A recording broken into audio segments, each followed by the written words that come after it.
The eviction notice was bright orange, taped crookedly to the door like a public confession. Ethan stood in the hallway for a long moment, staring at it without breathing. The neighbors' doors were shut. The ceiling light flickered above him. Somewhere below, a baby cried, a television laughed, and the whole building smelled of damp concrete and old cooking oil. He did not remove the notice. If he touched it, it would become real. Instead, Ethan turned away and walked down the stairs, his hand gripping the railing so tightly his knuckles turned white. Outside, the city was wet with rain and neon. Cars hissed over black roads. Signs flashed in red and violet. The world looked alive, but Ethan felt like he had already vanished from it. His mother's hospital bills sat unpaid. His loans had doubled. His landlord had stopped pretending to be patient. At 24, Ethan had become an expert at smiling while drowning. He ended up at a basement lounge called the Obsidian. It was hidden under an old railway bridge, where passing trains made the ceiling tremble. Inside, smoke curled beneath low lights, and strangers whispered over dark drinks. Ethan ordered the cheapest glass on the menu and sat alone at the end of the bar. That was when the room grew cold. Not winter cold. Something older. Something watchful. Ethan looked up. A man sat in the farthest booth, dressed in a charcoal coat that looked too elegant for such a place. His hair was black as wet ink, his skin pale beneath the amber glow of the lamps. But it was his eyes that froze Ethan in place. Gold. Not brown. Not hazel. Gold, like a predator's eyes catching moonlight. The man was watching him. Ethan looked away first. A minute later, a voice spoke beside him. "You look like someone who has reached the end of every road." Ethan jolted. The stranger stood beside him now, silent as a shadow. "Do I know you?" Ethan asked. "No," the man said. "But I know desperation when I see it." Ethan's stomach twisted. "Who are you?" The stranger smiled faintly. "Marek." Before Ethan could ask another question, a group of laughing patrons passed between them. When they moved away, Marek was gone. Only the scent of cloves and cold rain remained. Ethan told himself he would never return to the Obsidian. He told himself the stranger had been a trick of exhaustion, hunger, and fear. But 3 nights later, after another call from the bank and another message from the hospital, Ethan found himself descending the narrow stairs again. Marek was waiting in the same booth.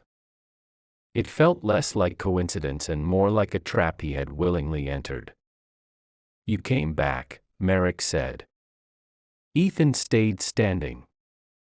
"How did you know about me?" Marek's golden eyes lifted slowly. "People like you carry their pain loudly." "That isn't an answer." "It is the only honest one." Ethan should have left. Instead, he sat across from him. Up close, Marek was almost unreal. Too still. Too calm. The noise of the lounge seemed to bend around him, as though even sound was afraid to touch him. "You're in debt," Marek said. Ethan's hands tightened under the table. "That's none of your business." $48,000. The blood drained from Ethan's face. Marek leaned back. "Your mother's treatment. A loan taken in panic. Interest designed to punish the poor. Rent overdue by 2 months. Eviction pending." Ethan stood so quickly the chair scraped the floor. "Who are you?" Marek looked up at him with a patience that felt ancient. Someone who can end it. Ethan laughed once, sharp and bitter.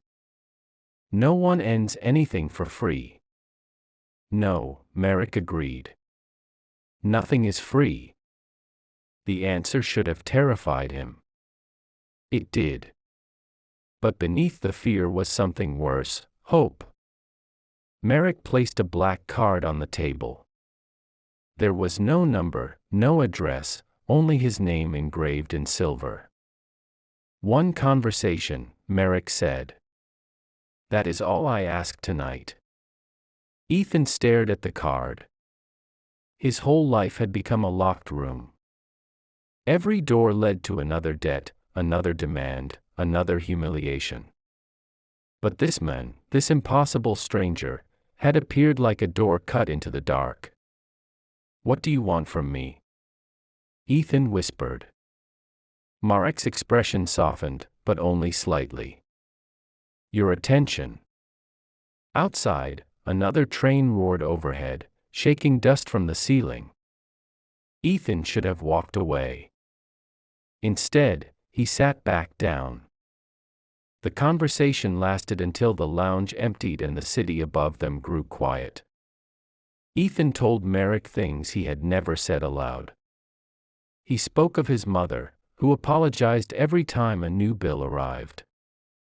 He spoke of working 2 jobs and still losing ground. He spoke of lying awake at night, calculating how many days remained before everything collapsed. Marek listened without pity. That was what unsettled Ethan most. People always offered pity when they could not offer help. Marek offered neither.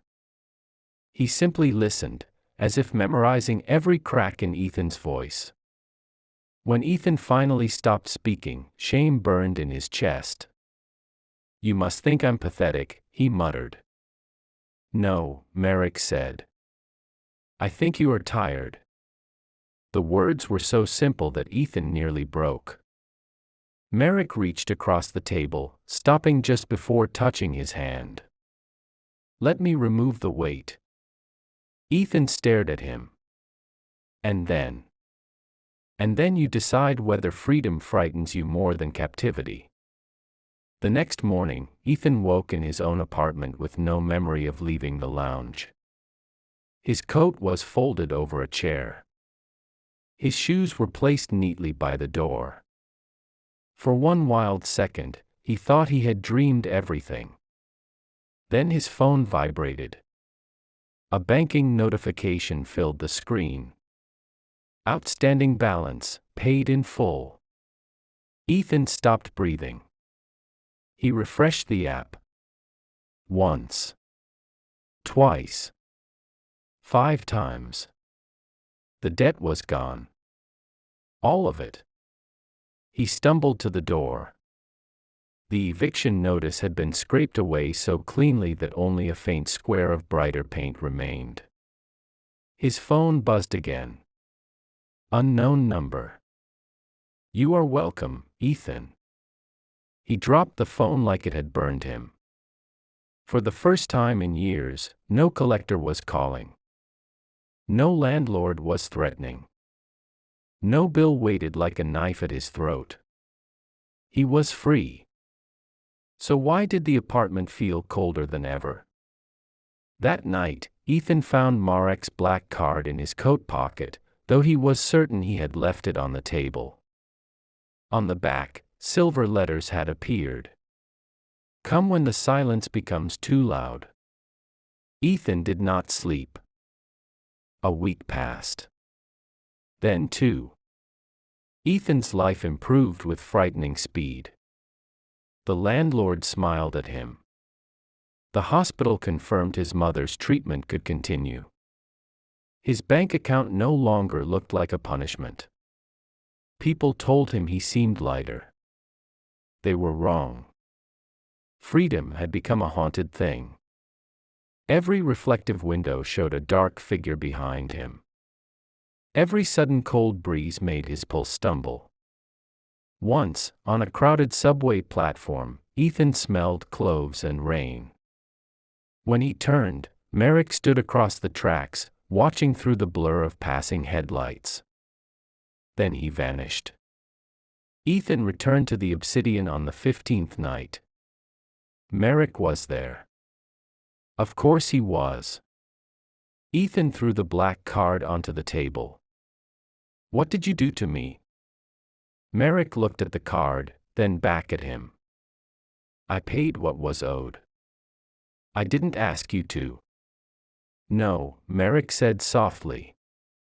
"But you wanted someone to." The truth struck harder than an insult. Ethan lowered his voice. "What am I to you?" For the first time, Marek's expression changed. Something old and lonely moved behind his golden eyes. "A mistake," he said. "Or a miracle. I have not decided." Ethan sat down slowly. Marek looked away, toward the smoke-dark ceiling. "I have lived longer than cities. I have owned palaces, names, fortunes, graves. I have watched people beg for gold, power, beauty, revenge. But you." He paused. "You asked for nothing. You only wanted the pain to stop."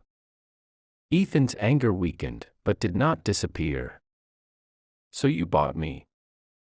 Marek's gaze returned to him. "No. I bought time. Yours. Mine. Enough for you to choose whether to fear me. And if I choose to leave, then I will not stop you." Ethan searched his face for a lie. He found none. That frightened him more. After that night, Marek stopped hiding. He appeared at the edges of Ethan's life like moonlight through curtains. Sometimes he walked beside him without a word. Sometimes he waited across the street under a black umbrella while rain turned the city silver. He never touched Ethan without permission. He never demanded gratitude. He never explained the sadness that sometimes passed through his face when he thought Ethan was not looking. Slowly, Ethan stopped running. One evening, his mother asked if there was someone in his life. Ethan nearly dropped the cup he was holding. "Maybe," he said. "Does he make you happy?" Ethan thought of Marek's cold hands wrapped around a warm coffee he never drank. He thought of the way Marek listened. The way he looked at the world as though he had lost it many times and still found it beautiful. "I don't know," Ethan answered. "But he makes me feel seen." His mother smiled gently. "That is not a small thing." That night, Ethan walked to the river where the city lights shimmered across the black water. Marek was waiting by the railing. "You came without being called," Marek said. "You came without being called," Marek said. Ethan stood beside him. "Maybe I was tired of pretending I didn't want to." For a long time, neither spoke. Then Ethan asked, "Are you dangerous?" Marek's answer came quietly. "Yes. To me."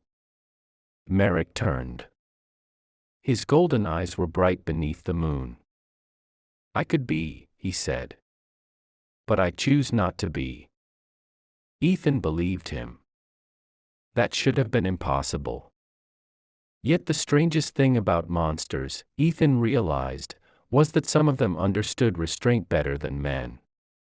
He reached out and took Marek's cold hand. Marek went perfectly still. Ethan smiled faintly. "You paid my debts." "Yes. But you don't own me." "No," Marek said. Ethan looked at the river, then at him. "Then walk with me." For the first time, Marek smiled without darkness. Together, they turned away from the water and walked into the neon-lit night, not saved, not doomed, but something in between. And for Ethan, that was enough.